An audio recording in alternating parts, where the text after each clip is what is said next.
Alrighty guys, before I go on the final mission, I do want to make a little bit of a class overview video. Now, it's not going to be anything like I'm going through all the classes, because I've already done the vanilla classes way too many times for my liking. So I'm just going to do the, I believe, 4 kind of modded classes that I had brought in to this campaign. So that'd be the Biotic, the Infiltrator, the Necromancer, and the Samurai. And normally I would put the soldiers that we actually started with, like the 4 soldiers that we started with at the start of the campaign here. But this is the sole survivor out of the initial 4, right? Because it was Kingpin, Jane Kelly, Apocalypse, and Kick-Ass. Kick-Ass died in Gatecrasher. Kelly died in the first Warlock assaults on the Avenger, I believe, and then Marcus got captured once, saved, and then captured again. So Kingpin is the sole survivor of the initial 4 soldiers that we started this campaign with. But regardless, I will be doing the 4 modded classes, so it's going to be a lot shorter, but I still thought I'd at least do some sort of class overview just to acknowledge at least the modded ones, right? If you want to see me do the vanilla classes and the hero classes, go to some other campaign. I'm pretty sure it'd be there. But for now, we are going to start with whatever class comes first in alphabetical order. So there'll be a lot of cuts. That just be me setting everything up. So bear with me. If you don't want to watch this, feel free to skip, or just skip this video and wait till Leviathan comes out. So, or just skip to Leviathan, because I'm pretty sure it's going to be the class overview, then Leviathan, so I'm pretty sure they'd be uploaded on the same day. Whatever, if you don't want to watch this, just skip it. But if you do, then stick around. Alright, so first things first, we are starting off with the Biotic class, which we only had 1 Biotic trained up during this entire campaign, because the Biotic class is apparently very, very rare to actually get, right? It's like a very rare chance for a rookie to be trained into a Biotic, or to be rewarded as a mission or a covert op or whatever. Alright, so that kind of really makes them stand out as a singular, as a very rare class, and therefore it's very noticeable when they're on a mission, kind of. Hopefully you guys get what I'm saying. But if we look at the soldier abilities here, it's kind of like the Mass Effect games, if you ever played them. I actually had never played any Mass Effect game in the past. So, I mean, it's very clear that it's from Mass Effect, but I don't know. To me, it's just kind of like a very aggressive psyop, right? A very aggressive, assault psi class that doesn't need the psi tubes to rank up.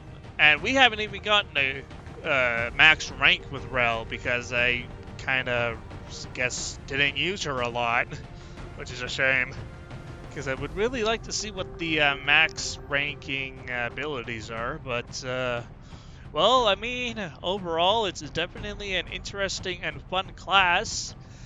It's not overpowered, but it definitely has its uses, mainly being able to charge as your first action, have it not end your turn, be able to move to flank something, and then do whatever. Alright? And the regenerating shield definitely helps them act as tanks, right? Especially because a lot of abilities actually, this actually gives you more shielding, and then with this ability, all biotic attacks, all direct biotic attacks at least, will also increase the strength of the shield. So I definitely didn't use Biotics as much as I probably should have. They are definitely very, very good, especially with Fortress. But yeah, I guess I did get a lot of playtime with them to really come up with a final, I guess, like, opinion or something. But maybe in the next campaign we'll see them again, because I definitely want to see what the max rank, the max level abilities are. So we may see them again in the future. But overall, I mean, they definitely have their uses, but I can't really say anything too specific about them. But I mean, we'll see if she gets a spot on the final mission with Oliver. Alright, so next on the list are our Infiltrators. Now, the Infiltrators, there's something about the Infiltrators that I need to say. Infiltrators on their own normally don't have these giant shields with them. Normally, the Infiltrator class is just a pistol/auto pistol with a sword. And I'm using a different mod called Ballistic Shields, which allows samurai, infiltrators, rangers, and specialists to use them. Now, obviously, I don't use a shield on a ranger or a specialist, but the infiltrators can definitely make big use of the shields. Right, so in the early game, before they get all of their cool pistol abilities, they can't really do much, right? I mean, they have a dinky little pistol, right? But their shield can actually make them act as a tank, because even in the early game, they have enough shields to tank at least one, maybe two shots of the shield without taking damage. So if you have an uncontrolled enemy, there's still a chance that they'll just get soaked into the shield and it won't actually count as a wound. Right? And of course, the shield can actually benefit from sword abilities. Right? Which is interesting because I was kind of worried when I first got this mod that they weren't going to be compatible with sword abilities, but they are. And considering that the infiltrators use the flechette ability, like the shields come with its own separate shield bash ability, but infiltrators use the flechette ability from Longmore, so the more they run to attack an enemy, the more damage they do. Right? It may not be much with a shield, but with something like the katana or just a fusion blade, it can be definitely powerful. Now I kind of kept with a mix of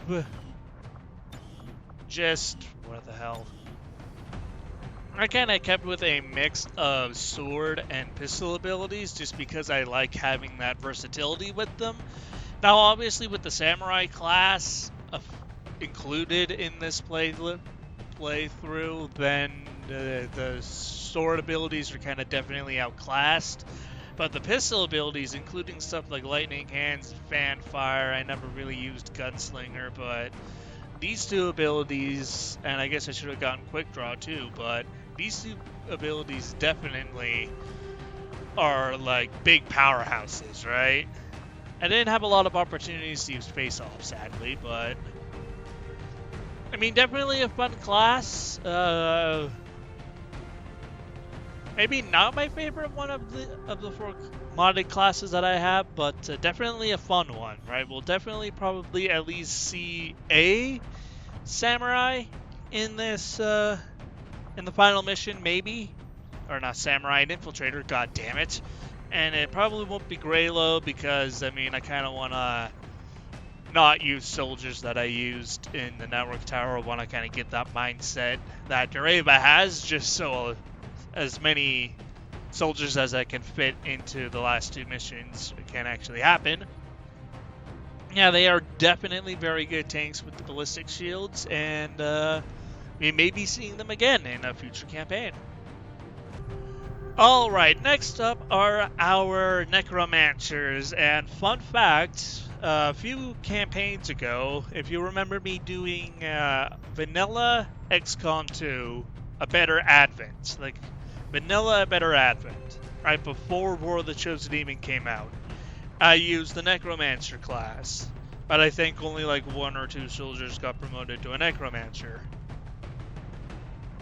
And sadly, I also didn't get a lot of use this campaign with Necromancers because our main Necromancer, Jane Kelly, got fucking murked. And after that, I just didn't really have a lot of need to use them except for the bond with Meme, which I didn't really use Meme at all either, but Necromancers. I believe in the vanilla version of the mod, the Necromancers didn't start with their staffs. Right, they could use any weapon, but their staffs were definitely the most prominent choice because a lot of their abilities are ammunition based, I'm pretty sure. But in vanilla, they would start with like an assault rifle. You can give them any other type of weapon that you wanted to, but when you can build your first staff, which I believe you needed sectoid corpses for, you would probably want to stick with that. But in the War of the Chosen version, they just start with their staffs and apparently a Reaper outfit, because I guess it's a robe, right? That's what the mod said. Like, just roleplay it out as a robe. Now, the soldier abilities, definitely the most prominent one would be the raise zombies. So, like sectoids, you could raise the undead to act as kind of nonchalant mimic beacons. But after you get Undead Link, you could make them into actually rather beefy units, right? They can only run up and slap people with their claws, quote unquote. But they'd have like 100 aim of like maybe 3 points of armor or 2 and a lot more health. So it's like, hey, zombies with Undead Link are actually pretty good. And then, of course, there's Army of the Dead, which I only managed to use once or twice before because, I mean, just with the nature of how Xcom goes, you never really have a lot of opportunities to use Army of the Dead. If I was maybe using Beta Strike or something with more HP, then maybe I'd be able to have more opportunities to use Army of the Dead in the longer missions. Alright? But, I mean, Necromancers are definitely probably the most fun class out of the 4, even though I kind of stopped using them about halfway through. And I normally went with the sorcery thing, and the sorcery thing is more so focused on fire-based abilities. And, of course, lightning. Lightning saved my ass many times in the past. Oh, being able to just stun anything and everything is just... And it does very limited damage, right? So, worst comes to worst, a friendly unit gets mind controlled, lightning him, he only takes 2 damage. Yeah, it's still damage, but at least he's not taking like 1,000,000 damage from like an Overwatch shot or a reaction fire or something, right?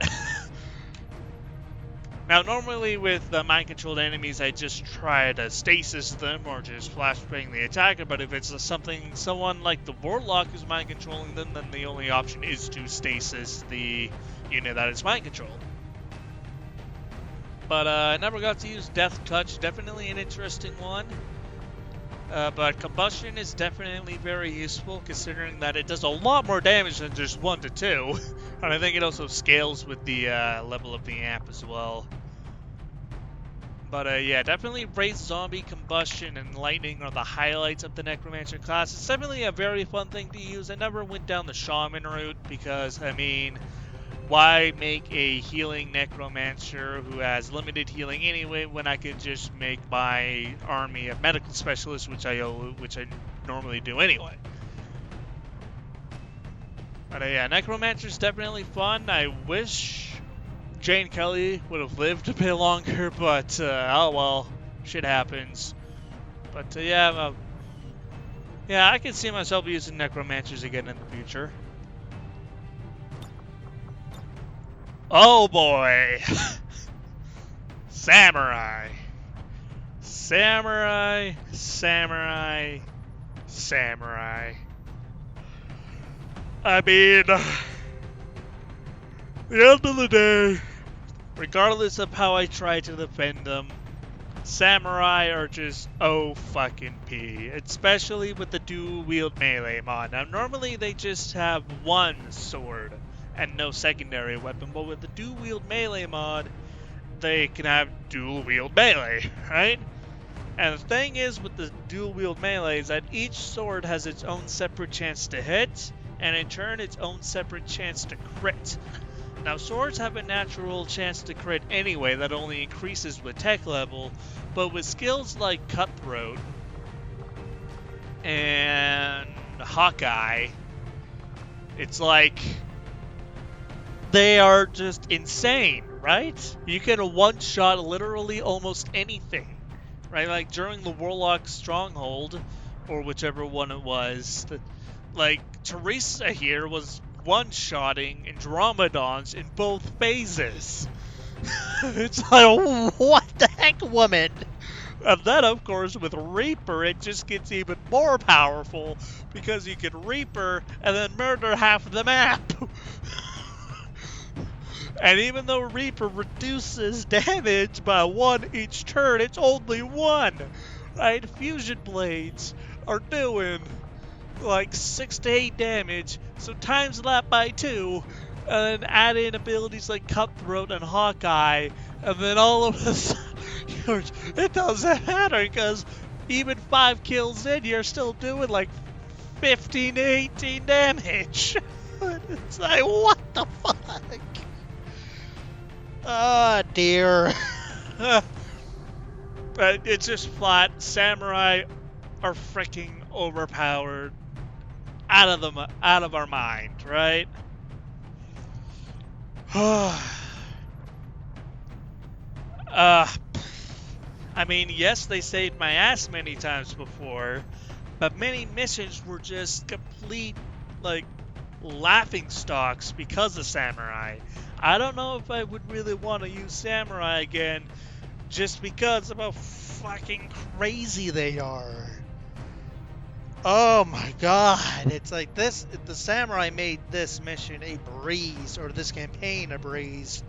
And regardless of all this, like, flack I'm giving the Samurai, we'll still probably see Teresa and Mob Killer on the final mission, right? Oh my god, well, I mean, those were the four classes that were modded in. Let me know what you guys think about these classes in the description below if you did watch this. And yeah, time to go set up Operation Leviathan.